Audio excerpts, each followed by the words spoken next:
Yo guys, what is up? Max in our Elden Ring video, and today we're going over my Bleed Flame interaction. Now this is unfortunately a very overpowered interaction that is unfortunately easy to do, and I hope it gets fixed. I don't really know to call this a build or a bug or something, but I wanted to make this to one, showcase it to you guys because it's already going around, and two, bring attention to it so it gets fixed because my goodness, is this a little bit overpowered. I hope you guys enjoy the video. If you do, be sure to drop a like, comment, and subscribe. And that, guys, let's get right into it.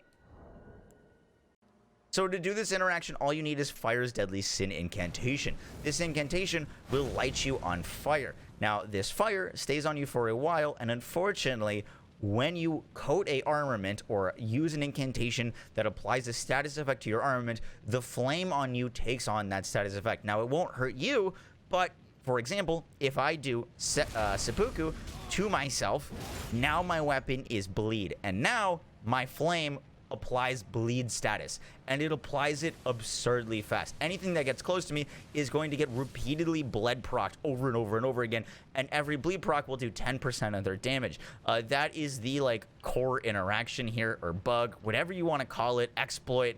I will not be showing how to get Fire's Deadly Sin just because it is currently broken, and if this is something you want to do, I will not be showing you how to get it, but I just wanted to bring attention to it. So for example, I'm currently bleeding, right, and I've got a fire on me, or I lost my fire. 1 second. All right. Our armament is coated. This guy is going to just start taking bleed procs now. And I don't actually have to hit him. And it'll stagger him. So, if I did want to hit him, not only is he constantly going to be getting staggered and bled, but I can also use a bleed katana to do even more bleed procs.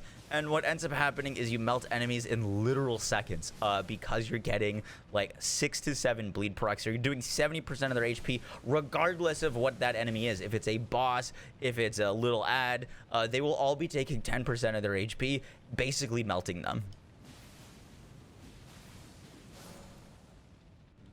One thing to note is the weapon actually has to be coated. So for example, if I just walk around with my bleed Uchigatana, it won't actually apply the bleed flame. It needs to be coated, aka use seppuku. Or for example, coat your armaments with the blood flame incantation, or use a poison incantation, or an electrify incantation. But for example, if I take the, let's say the serpent bone katana, this thing passively has poison buildup. This won't actually do anything because it's not coated. Because it's not coated, it won't actually do anything. It needs to be actually a passive or a non-passive thing. So for example, if I apply this to myself, I'm holding the serpent bone.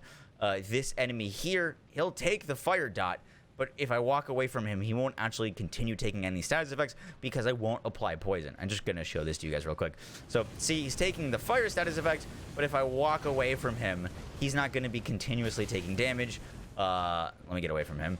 Because poison needs to be actively applied and on the armament.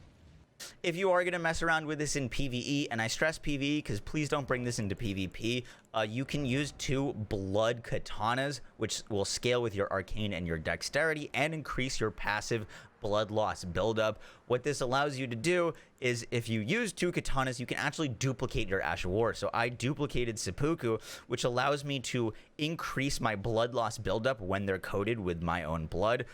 So one thing that you can do is if you're dual wielding katanas, you can press the Y button or triangle on PlayStation and then hit L2 or left trigger, which will make you hold your first katana. Then you can seppuku. Then you can hit right analog stick to pull out your right weapon, or sorry, right D-pad. And then you can use L2 or left trigger again, and this will coat your other one. Now you have 2 blood-coated katanas that are bleed katanas, so you'll be bleed procking every 1 or 2 hits alone with these. And if I cast Fire's Deadly Sin before I did that, now I've got a blood flame on me as well. So you could cast this and then do this. Now I've got blood flame and 2 bleed katanas, which this alone will just melt bosses, if you so please. If you so please. And also to pair with this, see, now we've got our Fire's Deadly Sin and our bleed katanas. To pair with this, I was rocking a Faith Talisman to increase my faith, to use this incantation, Lord of Blood's Exaltation to increase blood loss or increase attack power when blood loss happens in my vicinity, which is always Radagon's Sword Seal and the Old Lord's Talisman, so that my flame effect lasts longer, which is incredible for this. As you can see, we're taking a lot of damage. And then my stats were Vigor 45, 15 Mind, 45 Endurance, 23 Strength, 65 Dexterity, 9 Intelligence, 19 Faith, and 45 Arcane. Because I applied Arcane scaling to my katanas via the Bleed Whetstone, or the Dark Whetstone, my katanas will actually scale their damage partially off of Arcane, but my bleed damage will not scale off of Arcane.